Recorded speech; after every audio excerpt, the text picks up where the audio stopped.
Better? Okay. I'm happy that at 4:45 there are even 3 faces in here, let alone all of you. So I appreciate you coming. Like I said, I'm a classroom teacher at a middle school. I teach fifth grade science and social studies. I have a PR, a group of people that were my PR all yesterday at dinner. They decided to start tweeting out different things that were going to be happening in this classroom. So if you are looking for, let me think, Todd Sturgis is going to save puppies and perform other technological feats. That is not going to happen.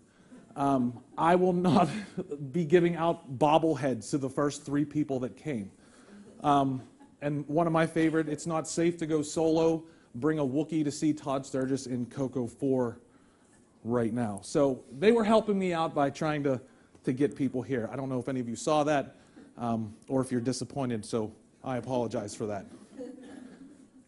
At any time, feel free to yell out a question, raise your hand, ask anything. I'm not going to be interrupted. If you need to know something, please let me know.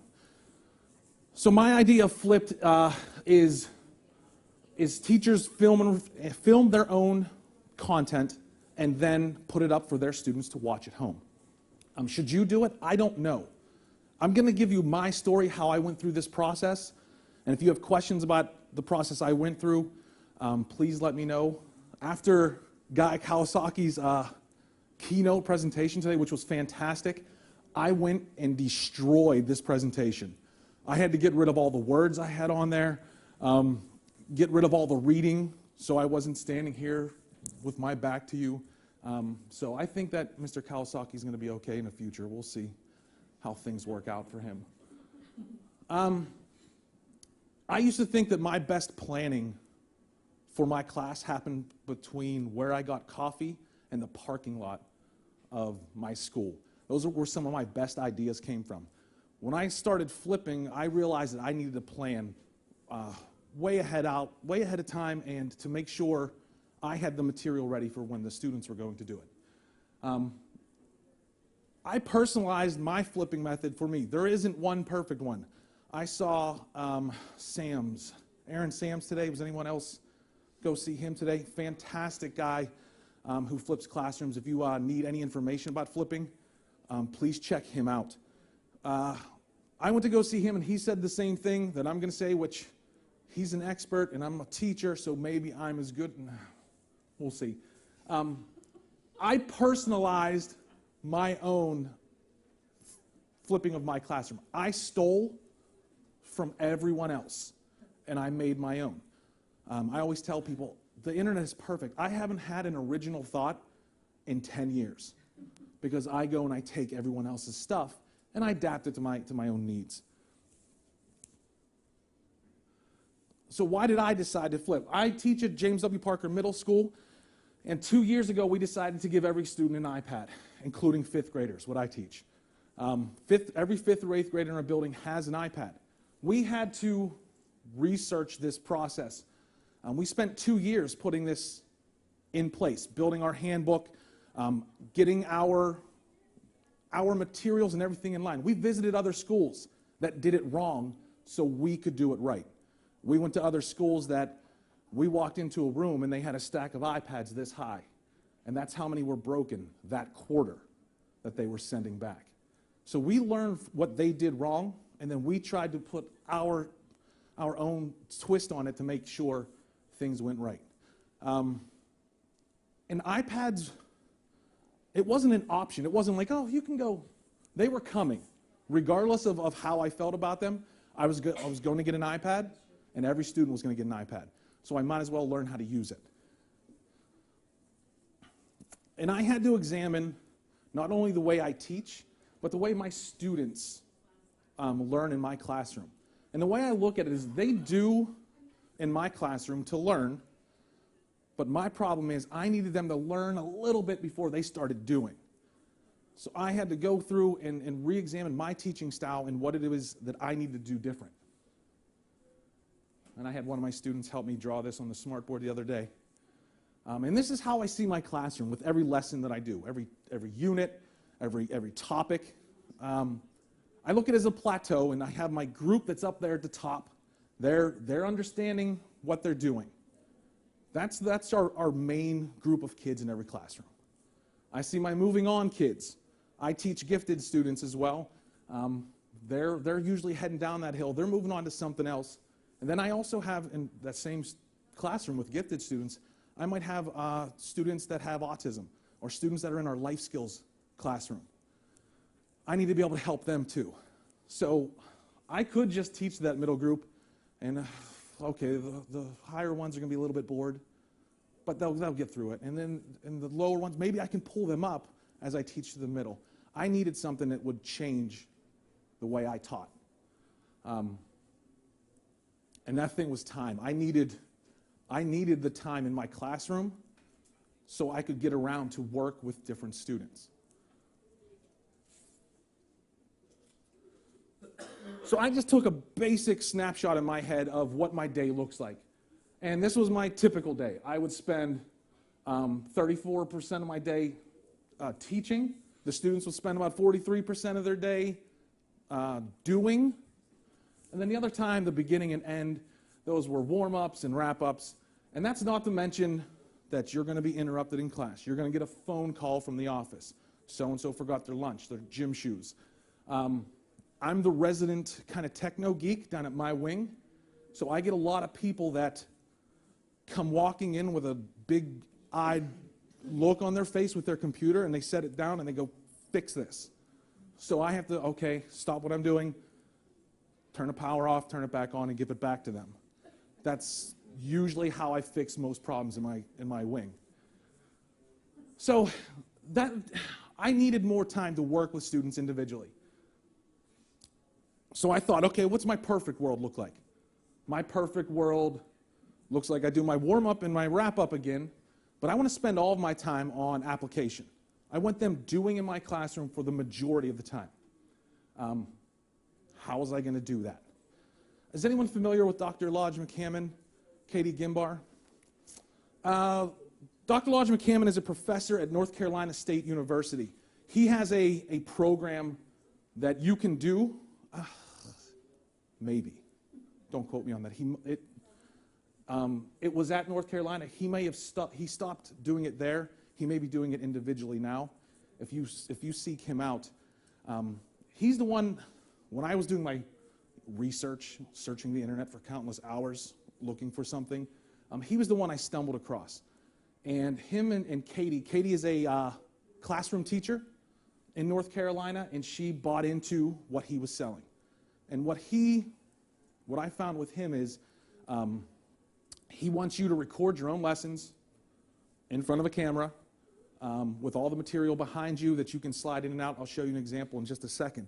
And his way really kind of, it answered this question for me. Why was I going to flip my classroom? Well, I looked at what Dr. McCann was saying, what Katie Gimbar in her classroom was doing, and I did one of those things where if you're going to attempt something like this, you have to go, all right, I'm in. I'm gonna buy into what it is that they're selling, and I'm gonna put my own twist on, but I'm gonna do this. The reason I liked their way, I'm not saying their way's the right way. I'm saying is how I got my foot into the flipping my classroom door. It was low barrier technology. I used a flip camera and some whiteboards. That's all I used. So low barrier technology is technology. I wasn't editing anything. They were one-take videos. If I screwed up, if one of my big whiteboards fell to the ground, I picked it back up. It's like character, right? Show your students that you're a little bit human when your whiteboard smacks you in the back of the head. It condensed my lessons down to, every one of my videos is under 6 minutes. I used to teach for 30, 35, 40. What was I doing to them at that point? How could I videotape myself for 6 minutes, get them the information, but in class I had to stand up there for 30, 35? And it forced me to watch my own videos. That's the worst thing in the world.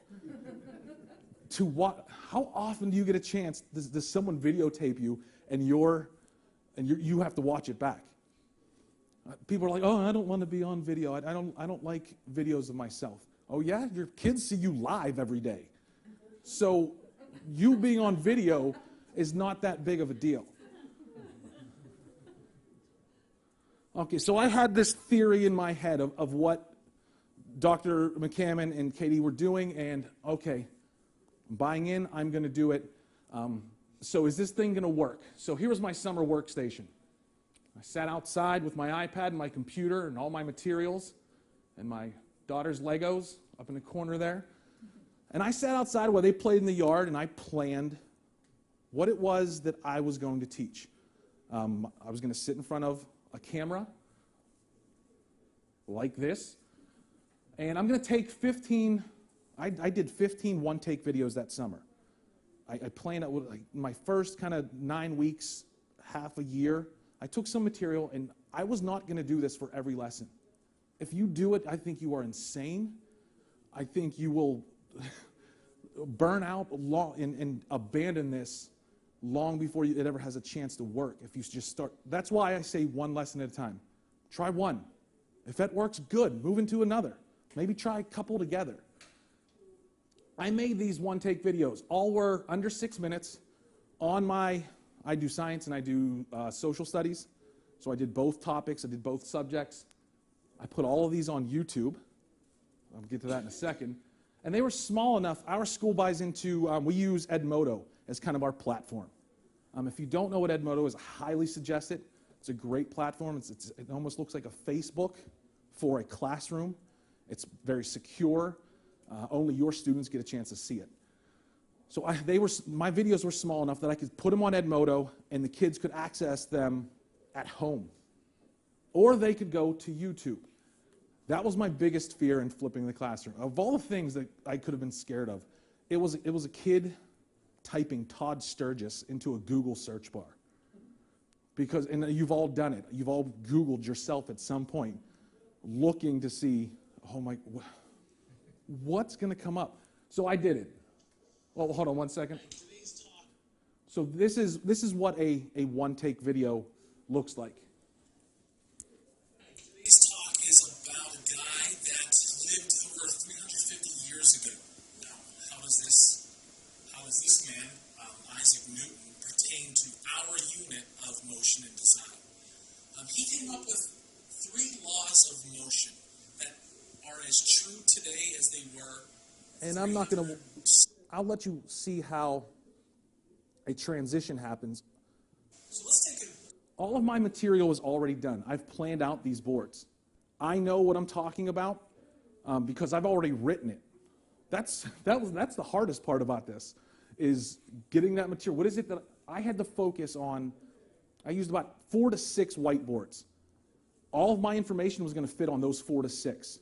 No more. I don't want to go any further. I chose 6 for, I don't know, I think because when I bought the big sheet of whiteboard stuff, they cut it into 6 boards. That's how I came up with the 6. So all my material's there, and as I look at these 3 laws that come into play with our vehicles as we use them. The first law of motion, or as it's known, the law of inertia. So those are the videos An object at rest will remain at rest unless are watching. And I'm going to get this question always comes up. What if students can't watch these videos at home? They watch them in the morning when they come into my class. They watch them at recess. We have a no new instruction at the end of the day. They watch that night's homework in class with me and take their notes and do whatever it is they need to do during that time. Access, and we have lots of students that don't have the access, but I don't see, access has never been a problem for me. I've found other ways to work around it. And I'll show you when I do my stepped instruction where that comes in as well. So this was me Googling myself because I was afraid of what my students who are going to put me into a search bar we're going to see. So I'm okay with what's up here. I see that's my school picture. It looks awful. I hate it. There's my Twitter picture next to it. There's a picture of me from college, and I don't know how it's there. I am cooking grills. I have a Sprout shirt on from Jolly Green Giant. Did you ever look at a picture and go, I don't remember being there? That's my picture. I don't know how it's on the internet, but it's there. And a couple other pictures, me and my own children, my students doing the egg drop challenge. I was okay. I was okay with Googling myself. I'm going to put this up there. The kids aren't going to find anything that they shouldn't. I also did a very good kind of security check with my Facebook and Twitter, making sure my accounts. I like to drink beer, and I have an app called Untapped. I wanted to make sure that students didn't know I was going to be drinking a beer.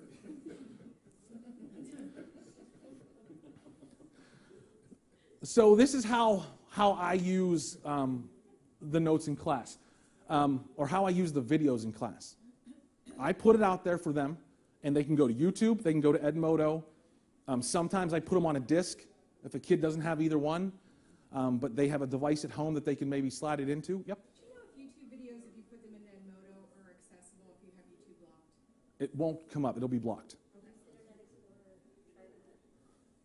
Or see. She's sneaky. She found a way around it.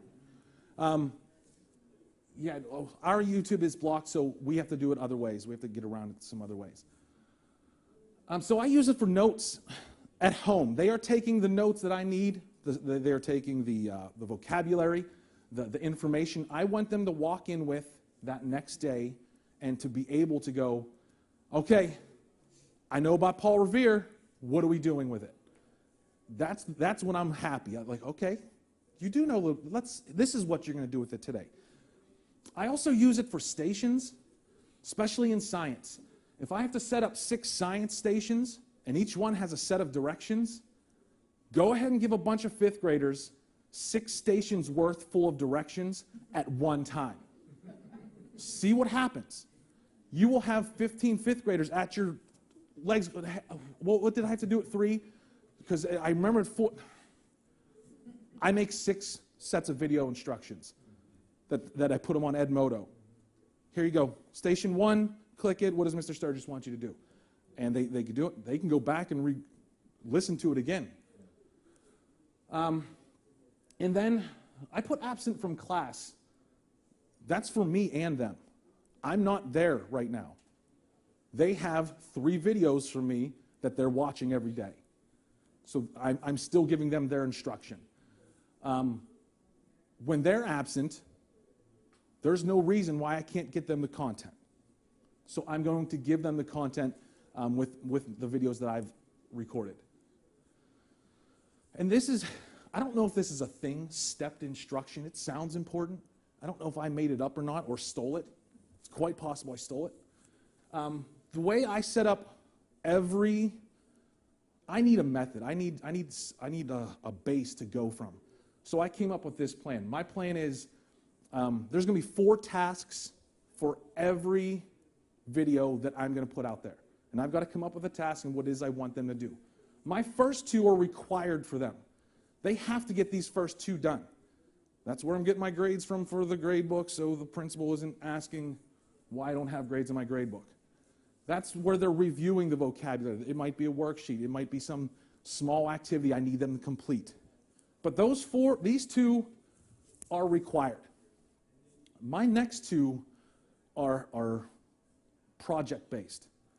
They're things that take learning about Paul Revere a little bit further. They are videos. They are poems. They are a bunch of different projects I'm going to show you in a little bit as to the different things I do in my classroom that push that instruction a little bit deeper. So my first 2, I want just the basic knowledge. I then do the extension ones. So if you think back to the plateau I showed you, I'm getting the basic knowledge, the kids on top, and the kids moving on, and the kids that need help. I'm then pushing people further with extensions, which frees me up. When I have a kid working on an iMovie project, that frees my time up that I can go back and I can help my other students that might need help, might need just a little bit something more. And it's no secret that I kind of put the fun stuff out towards the end. Like if you want to get to that iMovie, you've got to get through some of this basic stuff. And that's when I tell them that I need you to show me what you know. If you're going to move into the extension activity, that extension activity needs to be something that shows me that you know something. Oh, I'm just going to read another book on Paul Revere. I don't know if that's going to show me. I want something visual, something I can look at, hold on to, that they can show me with some pride. So I use projects. Except where did I get them from? And like I said, I stole them. I took them from another website. Is anyone familiar with the fun theory from Volkswagen? The fun theory from Volkswagen is, how do you change people's behavior by making something more fun to do? So I took the fun theory and I adapted it for myself. So this is what the fun theory looks like.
All right, so that's the fun theory. They have a bunch of other videos like that too.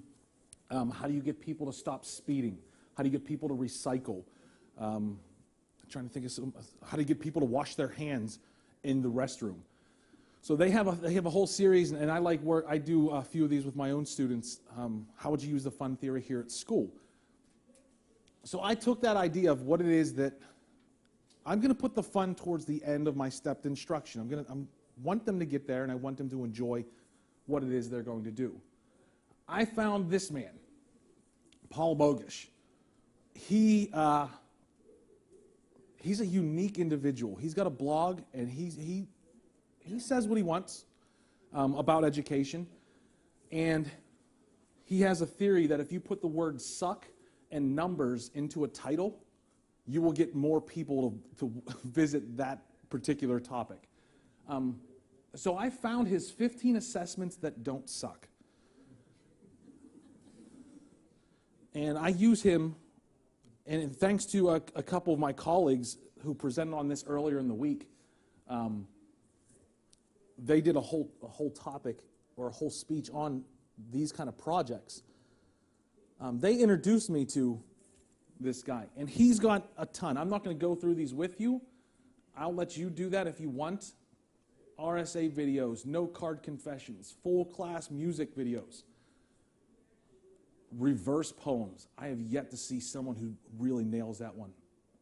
It's one where it says a poem read one way, and then it says quite the opposite if you read it backwards. some really high-level thinking needs to go into creating those. Blackout poems, which I love to do, especially when the library is getting rid of books.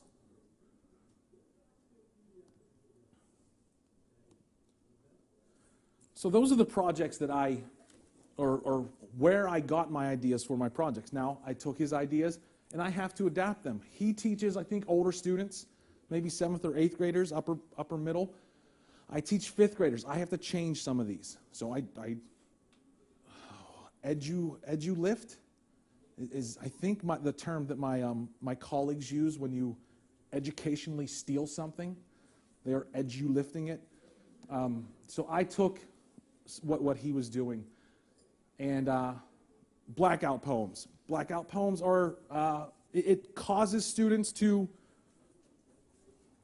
sum up in a very few words what it is that I'm trying to teach them. So this was a King. How did you feel about King George and his role in the Revolutionary War? If you could write him a poem, what would it say? So I had Riley do this one.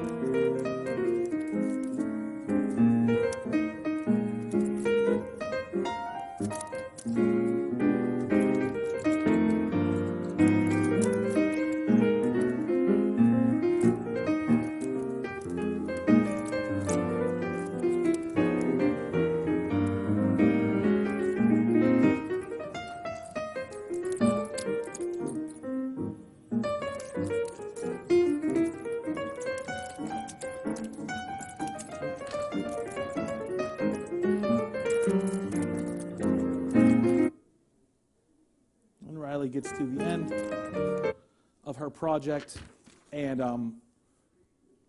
her poem. So she blacked out everything that wasn't necessary.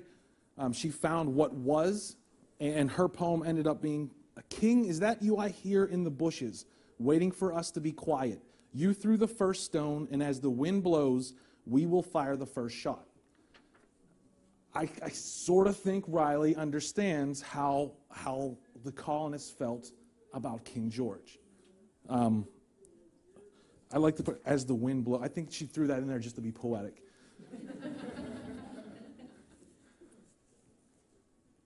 Note card confessionals. I use this several times a year. I'll use it for the Revolutionary War. I'll use it for the Civil War and westward expansion. These videos are very popular. Sometimes they center around a kid who's been bullied, and they kind of put their feelings out there because maybe this is the only way they can do it. So they write their feelings through a series of note cards, and they're getting their point across. Except I turn them into different people. Instead of, who is this? This is Emma. "Hey, Emma, why don't you do a report on Belle Boyd?" Okay, I guess I got to go read, and then I'm going to write a report, and I'm going to hand it in. So instead, she chose the note card confession type of project. She had to become Belle Boyd, a Confederate spy. And she had to put herself in Belle Boyd's shoes. How did Belle Boyd feel? I not only want you to tell me who she is and what her role was in the Civil War, I want you to kind of feel what she feels. How would she feel as being this Confederate spy?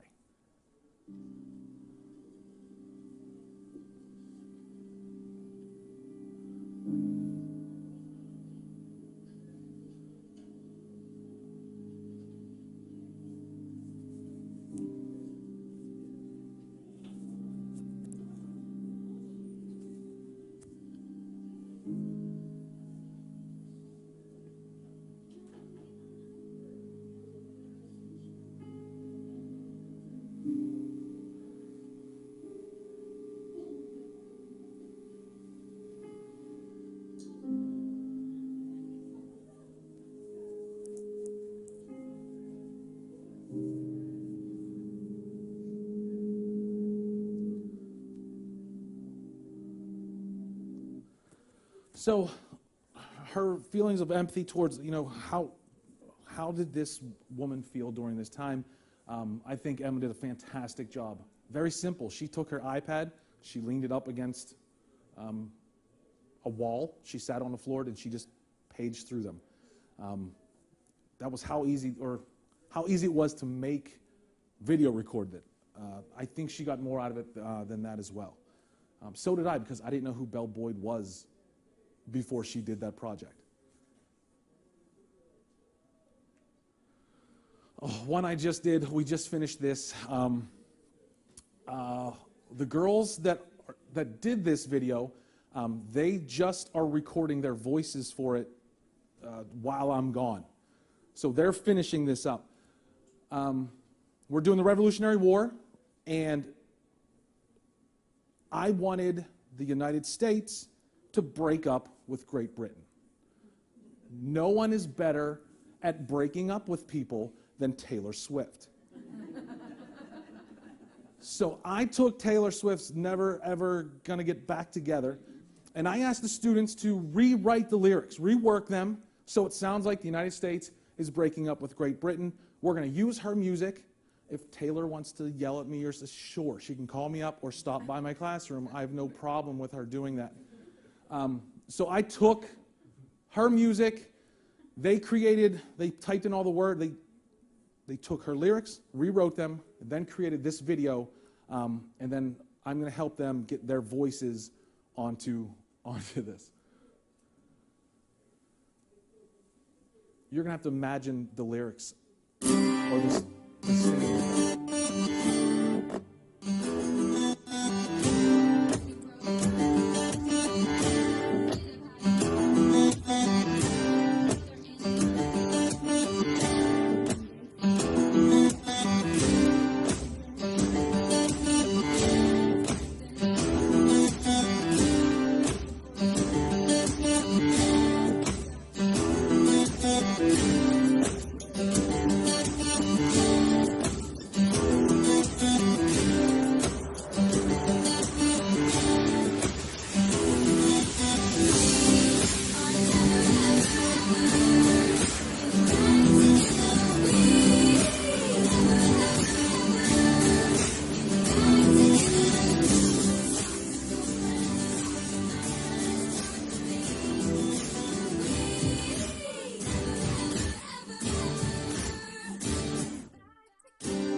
Okay, so when I first saw their lyrics, it was like one of those tear ran down my eye, they really, really get it. So I was so excited when they said, "Oh, what do you think?" And I just looked at them, and I kind of looked up, and they were like, "What?" I was like, "This is perfect. Start making your video." And they went to iMovie, and they did. I have to find out all the little tricks they did with the words getting big.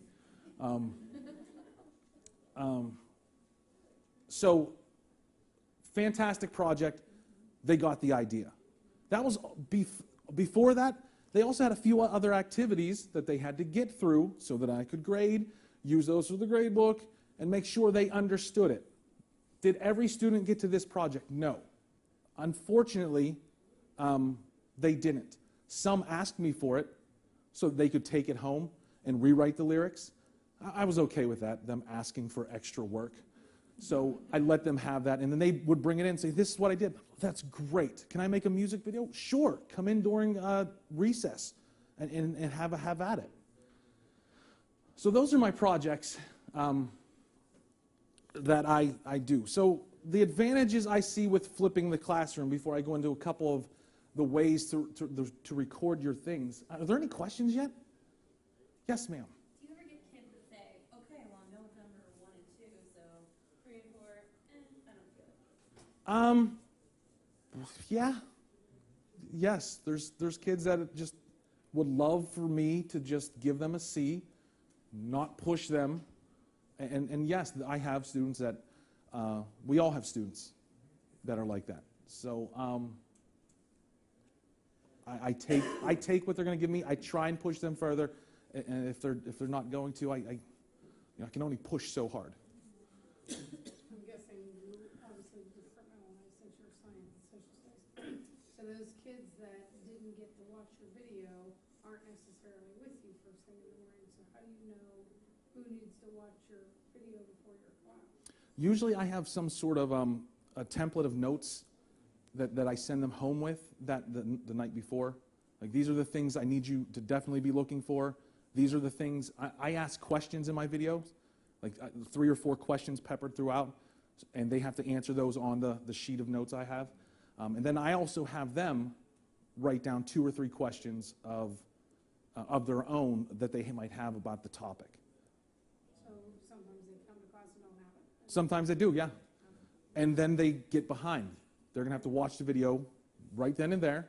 Here, go out into the hallway, take your notes, then come back in, and you've got steps 1 and 2, except they may not get to those more fun project activities.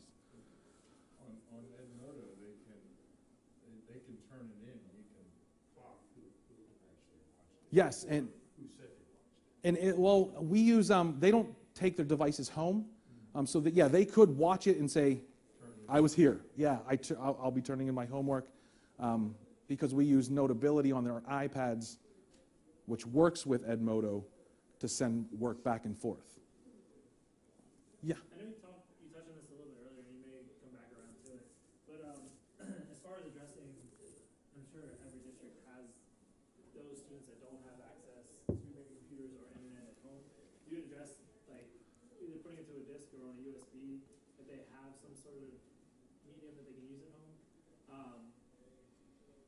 And it kind of sounds like you do a little bit of this. You have students that don't use it, but doing like a hybrid flip where some of the instructional time in the class is then going through your videos, and then if the students have done it already, then they can go on them once? Yes.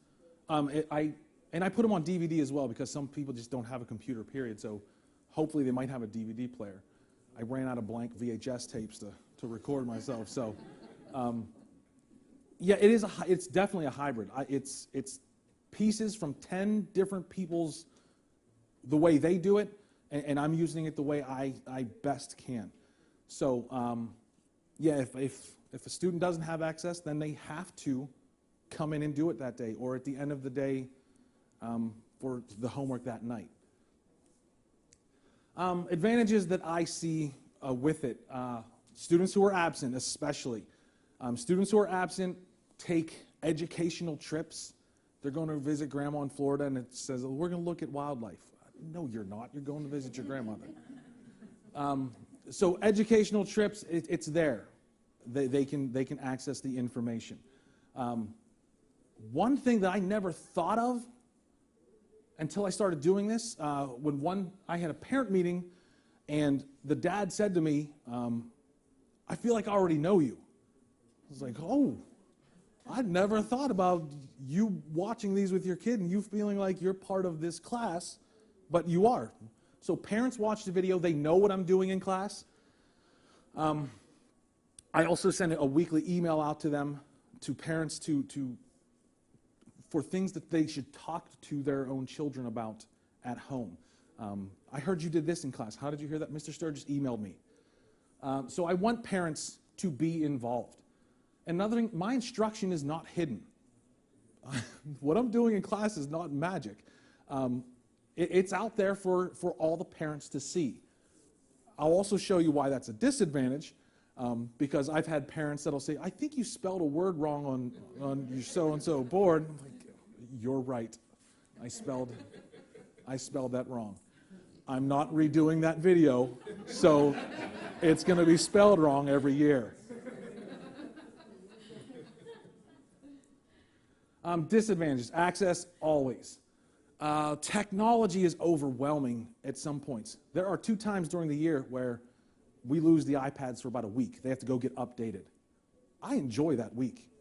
I enjoy that week without those kids having an iPad, because it just unplugs them. I get back to, I always get why are you doing this? What was wrong with the old way? Nothing's wrong with it. I still use it. I love standing in front of students, especially with history, talking about social studies, telling stories, and getting very animated in front of them, hopefully pulling them in. Just typical lecture talking about John Paul Jones and he has not yet begun to fight. I love standing up there and telling a story like that. So there's nothing wrong with it. I needed a way that best fit me, so I chose. I have a teaching partner, Bob. Bob's older than my dad, and he's got some very young sons. Bob married young and pretty, and he was older. He has twins that are in 7th grade, and another son who's in 8th, and he's 62.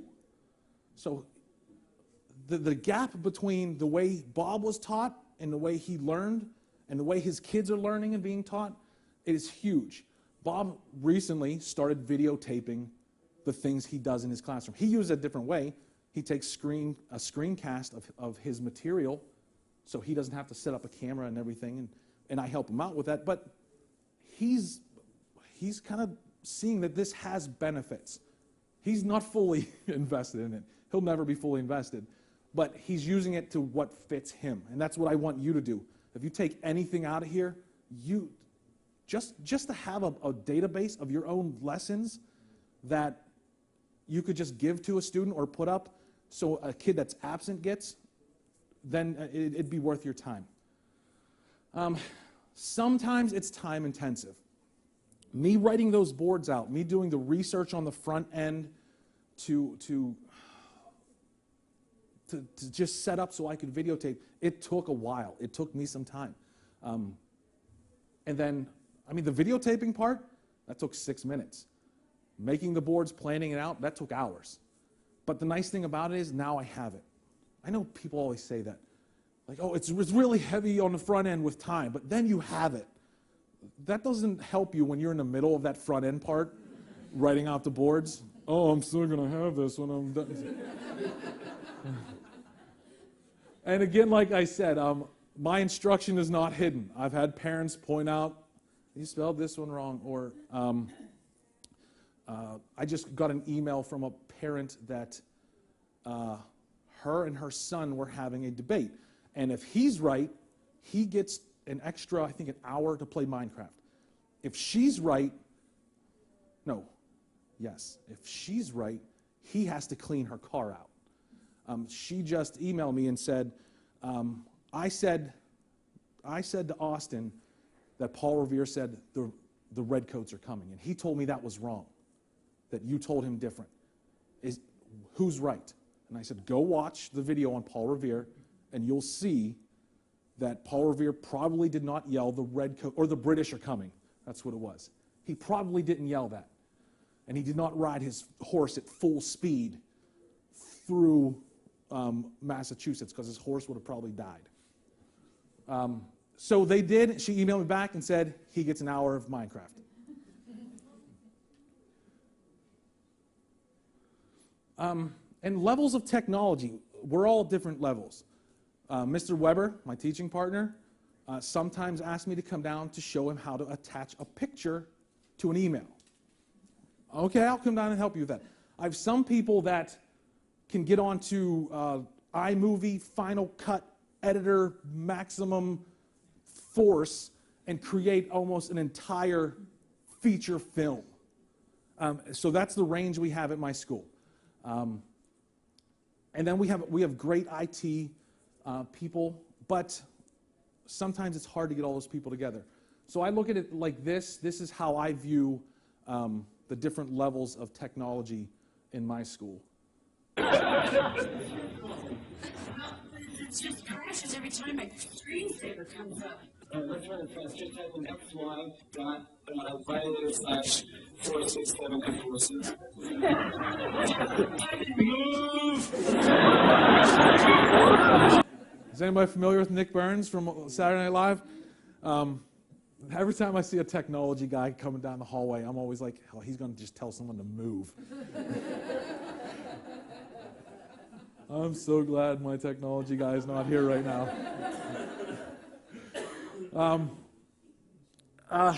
So you have to You have to use what it is that is best for you, what you're comfortable with. So comfortable, I just said that, like I knew it was coming up. Simple, my first start was a flip camera. I put a flip camera, I leaned it up against the wall, and I just recorded myself. I now have my iPad that I use. I wedge it between two books, make my own little stand for it. And I like saying this as well. Stay in your educational lane. Don't leave here and start downloading 15 different screen capturing apps. And you're now going to use YouTube and Vimeo and stick things on Edmodo. And you just go all out. You will tire yourself out, and you'll stop. You won't do this. So stay in your educational lane is what I like to tell people. When someone comes in and goes, I was trying to record myself and then I put in the iMovie and I thought, why? Why don't you just do this? And I think, yeah, that would have been better for me. These are some suggestions I have just based on what I've done. QuickTime is on every Mac. It's the easiest thing I can think of to, you hit the record button, it'll record you talking. You can have it record your own, you can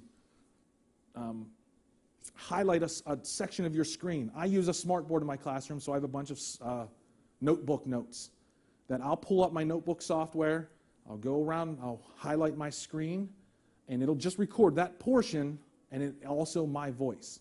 All my videos are not me talking to a camera. Some of them are just me showing my notes. That's me backing myself up if a kid's absent with the material. Screen Chomp, I used a little bit. It's an iPad app that will, it's almost like a whiteboard, and you can write on it. You can, math people seem to like this one the most because you could work out equations and show them how things are formed, and you can record yourself, which is kind of nice. I'm a big fan. I think Khan Academy is great. I'm a big fan of you teaching your own students. Use your voice, use your materials. Yes, do I throw a crash course in history with John Green in every now and then? Yeah, because it's fun. But for the most part, I use my own stuff. Skitch is another app that we have on the iPad. Did you have a question? Yeah, did you notice that Skitch is now 17 plus? Students can have access to it. It was just recently that changed. And I've been trying to find a way around that. I have not seen that. My kids went I also haven't used Skitch in about a year. So I'll get my tech people on it back there. They're looking it up. And then I have my Flip video camera, which just died. So it's sad. I still keep it in my drawer like it's going to come back to life. But I do have my iPad now, and I just record that way. A simple video with my camera roll.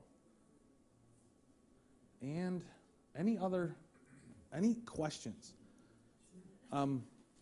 My Twitter handles is just @Todd Sturgis. If you want to email me, I can send you links, any information I have. I'd be more than happy to give you a hand.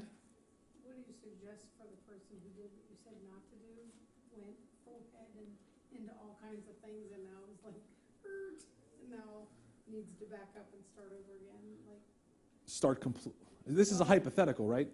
no. I took 2 classes through this part of the summer. I was like, oh, okay, you know. But then I used all these different sites and all these different apps, and now I don't even know where anything is, and I'm like lost. I would start brand new with recording one lesson. So should I delete my whole iPad, everything on it, and start again? I mean, you know, because I have 50 apps, I'm out of space, so, you know Right. what I mean? Like, Yeah, because you can always delete an app because you can always get it back.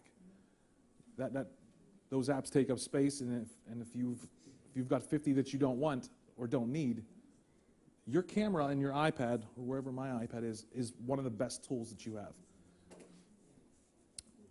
Yeah. Any other questions? I have an answer to the Evernote because it accesses the web browser, so Apple classifies all web browser-based applications as 17 plus. So we need to keep calling them and telling them that they need to put that off, because it's such a good app. Yeah, Apple listens to people well. They do. I have a direct number. Me again. There you go. Yeah, that's that answer. Anything else? Yep. I just had another comment. My friend is an art teacher, and she puts down her artwork on the floor and has the iPad watch how she does it. She makes a QR with the video and then has them hanging around the room so the kids can pick whatever project they want to do, and she does the directions. That's a great idea. It gives them, they feel like they have a choice in what their final products are. And I find that with all my projects, I introduce these projects for the first semester, and then come the second semester, I might say, you have a person to research. Choose one of our ways. Choose a note card confessional. Choose this. If you have something else, let me know. To teach me something if you know of a different way. All right. Yes, sir.